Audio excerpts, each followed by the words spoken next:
Hi everyone, Kevin here from Golf Guy Reviews, and today we're going to be taking a look at the brand new Adidas Tour 360 XT Primeknit golf shoes. Now in this video we're going to take a look at some of the details and I'm going to show you what I think of it on feet as well. If you enjoyed the video, hit that like button, and if you haven't done so already, please make sure you subscribe so you can keep up to date on all my latest videos reviewing golf shoes, clothing and tech, all here on Golf Guy Reviews. The Primeknit is the latest addition to the Adidas Tour 360 XT range, and I think it's quite a looker. I've got the teal version here, which I think is the best colour. It also comes available in a white and a mixed grey as well. But for me, in a golf shoe, when you're using a Primeknit material, I'd be worried about getting it dirty if I had the white version and that it wouldn't come up clean. So with a slightly darker colour tone, I think this would work better on the course. Primeknit is Adidas's sock-like upper, and it's a very comfortable, very flexible, very breathable upper material to use. They use it on a lot of their running shoes, and they use it on football boots as well, and other shoes available on the market. Now the Primeknit material might seem a little bit of an odd choice to go for on a golf shoe, but it's comfortable, it's waterproof, it's very breathable. They've got technology which allows it to give it a good amount of stability through the midfoot. It's not going to affect your performance, so why not give it a try? It's something really interesting and a good style and a good look to add to the Adidas range. I think a lot of people are going to be gaming this over the next year or two. So taking a look at the styling, you can see that it's used the standard 360 XT silhouette, which is a great looking golf shoe to be fair.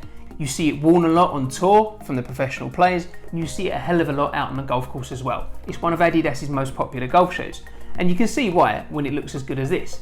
It's a proper looking golf shoe, but has a nice sleek silhouette as well. It doesn't look big and bulky on the foot, and when it comes to the general look of the shoe, I think it's a winner. I think it looks really great. When you take a closer look at the Primeknit material as well, you get some really cool texturing and some colour details on the Primeknit. You can really see that it's a good sock-like material. It actually is sock-like.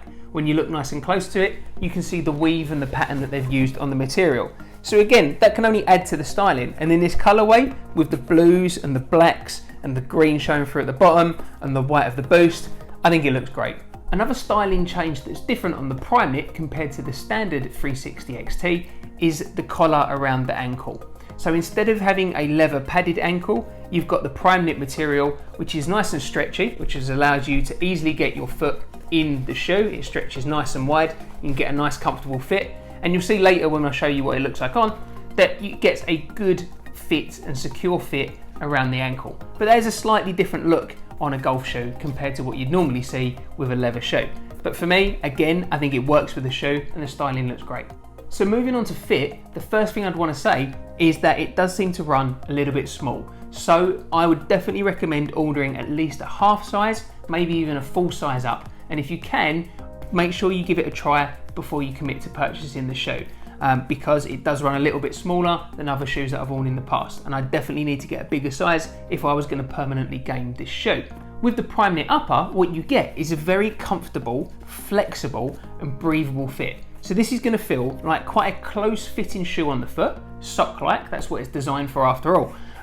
But it is very comfortable. It's a snug toe box. There's not too much room in there, but not so snug that it's uncomfortable. Snug is the purpose of it because it's this sock-like material.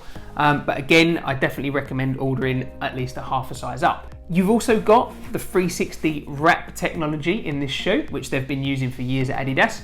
And so that gives you a nice tight lockdown fit when you're doing the shoes up. You've also got an internal heel counter there, you can feel it there, so the rear of the shoe has got a good amount of stability and stiffness, gives you a good lockdown feel when you put these shoes on. I had no worries that my feet were going to be slipping about in them whatsoever. It gives me a good secure feel. Now when it comes to the stability of the shoe, you might be worried that the Primeknit material is so soft and flexible that you're not going to have enough stability in the middle of the shoe and your foot's going to be rolling about all over the place. Now, this isn't the first time that Adidas have used Primeknit in a pair of trainers or shoes that need stability. They've been using Primeknit in their running shoes for years. So they've got the technology which allows them to heat the upper material in this midfoot area, and that allows them to create these ridges along the shoe, and that gives it stability across the middle of the foot. Now, I've got to be totally honest, it's not the most stable shoe that I've used before, but I've got to be honest as well, it doesn't give me any cause for concern. If you're someone that likes an extremely planted, rigid shoe, then the Primeknit simply isn't going to be for you. There is still a little bit of flexibility in the side. However, what they've done with these reinforced ridges on the side, mixed with the 360 technology, which wraps right under the foot there in the mid area, it gives you a decent amount of stability. So you don't need to be overly concerned about it if that's not something you're too bothered about.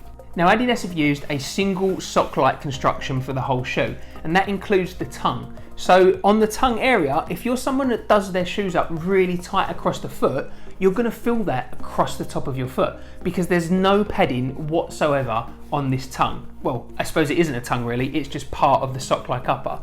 You can see there, as I move my fingers, the laces are right there on the tongue. So that's something to be considerate of. It's not something that causes me concern, I just won't tie these shoes up too tightly. But if you're someone that likes a padded tongue on their shoe, then maybe these aren't going to be the shoes for you. But that's the whole point of the Primeknit, is that it's meant to give you this sock-like comfortable feel. It's not meant to be all different sections here, there and everywhere and all different pieces laid together. It's meant to be considered as just one whole comfortable unit. Now on the inside, while you haven't got any padding right in the shoe or anywhere in the toe box or anywhere in the midsole, you have got some padding around the ankle area and around the heel. It's actually quite a decent amount of padding. It's not too harsh, it's not going to stick into the side of your foot, it's just going to help you keep your foot locked in there nice and comfortably, and it does a really good job. So on the toe box, if you look closely, you've got some material there just to help improve the durability of the shoe, because you don't want to be rubbing the Primeknit on the turf with your golf shoe. If you look on the tongue as well, you've got a nice little bit of logo in there. It's not too much, it's not too flash. You've got the Adidas free stripes just peeking out at the bottom of the 360 wrap there. And on the back, you've got no detailing. You've just got a pull tab there, which you're certainly going to use to help get these on and off because of that sock collar that you've got on these shoes rather than the rigid plastic. On the inside of the shoe, you've got the Adidas Insight sock liner, and that's going to make it a very comfortable shoe to walk on. You've got a good amount of padding in there. Moving on to the midsole, these come with the Adidas Boost foam. Now, if you've not tried Boost before, there is not a lot out there on the market that feels quite like it. I definitely recommend you get out there and at least give it a test. It's a very, very soft feeling foam. It's extremely comfortable and it's got a really, really high energy return. So when you go out and walking in these shoes, you really feel like you've got a spring in your step because they're just bouncing you along the way. Now, one thing with Boost, and it's very, very important to keep this in mind when it comes to golf shoes, is that I've found it gets dirty really quickly and is a little bit of a nightmare to keep clean. So while these are box fresh and look absolutely great, don't expect these to stay looking that white for that long. You're gonna get grass stains on them, you're gonna get mud stains on them, they're gonna rough up, they are gonna go a little bit dull. Now, it depends if you're someone that likes their shoes looking box fresh every time. Because when it comes to the Boost, I found that it can be quite difficult to kind of give them a wash, give them a clean, and get them coming up as good as this. Now, the one other thing to think about with the Boost material is that some golfers like to keep themselves a little bit closer to the ground and feel a little bit more connected. If that's the case, then you might find the Boost material a little bit too soft, a little bit too squidgy. For me, I'm all about the comfort, so I'm totally in love with the Boost material. I would have it on all of my shoes if I could. I've got several Boost trainers that I use for running, that I use for just casual. I think they're the most comfortable midsoles out there available on the market at the moment. Moving on to the grip of the shoe, and the 360 Primeknit uses the X traction system. Now what that means is, first of all, you get these 8 plastic removable spikes which give you really great traction, and then also you get these X-shaped lugs all across the sole of the shoe, giving you additional traction as well. So when it comes to grip, you're not going to have any problems whatsoever with these out on the course. So with the shoes on, the first thing you notice with any Adidas Boost shoe is how comfortable it feels and how soft the midsole feels underfoot. The Boost material is second to none. You get a really, really good amount of energy return and a really great amount of comfort underfoot. It really is unparalleled at the moment when it comes to comfort and softness on a midsole foam. You can see here that the Primeknit upper is very, very flexible right across the whole toe box of the shoe. You get no uncomfortable creasing, and I don't think there's going to be any break-in period across the toe box of this shoe, not for me anyway. The upper material is incredibly breathable and lightweight and is going to be a joy to wear right the way through the round. The Primeknit sock collar is really, really comfortable. It sits nicely against my ankle and is going to be comfortable to wear all round long. I've got no worries whatsoever about that. And overall, the Primeknit on the shoe gives you a really great, close, comfortable feel. They feel like they give me a good amount of stability in the shoe. I'm not got any worries there that I'm going to turn my ankle in them or that they're going to give too much away in the midsole of the shoe.